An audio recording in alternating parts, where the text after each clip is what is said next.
দীর্ঘ ১৬ বছর পর অনুষ্ঠিত হচ্ছে কুমিল্লা দক্ষিণ জেলা বিএনপির সম্মেলন।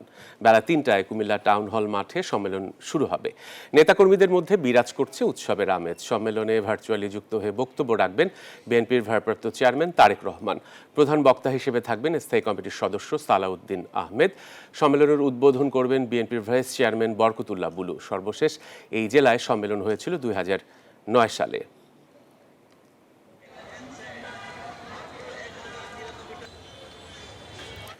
বান্ডেল থাকলে প্রতি সেনমানিতে টাকা বাঁচবে। বিকাশ সেনমানি বান্ডেল কিনে জিতুন প্রতি লেনদেনে। দর্শক, সম্মেলনের আরো খবর জানাতে সেখানে রয়েছেন আমাদের সহকর্মী সাইফুল ইসলাম। আমরা এখন যেতে চাই তার কাছে। সাইফুল, সম্মেলনকে ঘিরে নেতাকর্মীদের মাঝে উৎসাহ উদ্দীপনা কেমন দেখছেন, এবং বেলা ৩টায় আমরা যেমনটি জানলাম যে সম্মেলন শুরু হওয়ার কথা, কি পরিস্থিতি দেখছেন?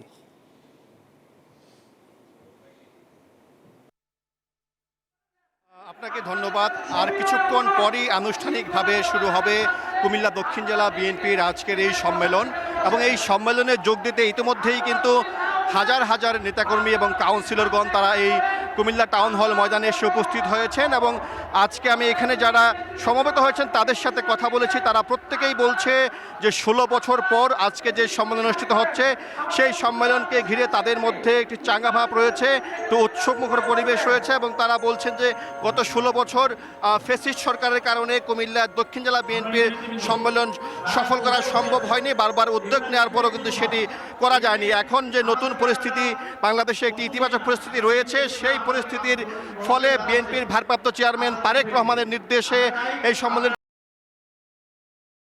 আজকে বিএনপির ভারপ্রাপ্ত চেয়ারম্যান তারেক রহমান লন্ডন থেকে ভার্চুয়ালি যুক্ত হয়ে নেতাকর্মীদের নানা দিক নির্দেশনামূলক বক্তব্য রাখবেন। বিশেষ করে আগামী নির্বাচন সামনে রেখে বিএনপির করণীয় এবং নেতাকর্মীদেরকে নানা উপদেশ দিয়ে তিনি কিন্তু বক্তব্য রাখবেন। এবং এখানে আরও বক্তব্য রাখবেন বিএনপির স্থায়ী কমিটির সদস্য সালাউদ্দিন আহমেদ এবং বিএনপির ভাইস চেয়ারম্যান বরকতুল্লাহ বুলু আজকে এই কর্মসূচিটির আনুষ্ঠানিকভাবে উদ্বোধন করবেন। এবং আজকের এই সম্মেলনে কুমিল্লা দক্ষিণ জেলার 10টি উপজেলা ও 4টি পৌরসভার নেতাকর্মীরা তারা অংশগ্রহণ করছে, এবং প্রত্যেকে কিন্তু বলছে যে এই সম্মেলনের মাধ্যমে আগামী দিনে যে নেতৃত্ব প্রতিষ্ঠিত হবে, নির্বাচিত হবে, তারা আগামী নির্বাচনকে সামনে রেখে দলের সাধারণ নেতাকর্মীদেরকে ঐক্যবদ্ধ করে আগামী নির্বাচনে বৈতরণী পার হওয়ার জন্য কাজ করবেন, সেটি কিন্তু প্রত্যাশা করছেন সাধারণ নেতাকর্মীরা। এবং তারা বলছেন এই সম্মেলনের পর তারা নিজ নিজ এলাকায় গিয়ে সাধারণ মানুষকে ভালো কাজের মাধ্যমে মন জয় করার চেষ্টা করবেন আগামী নির্বাচনের সামনে রেখে।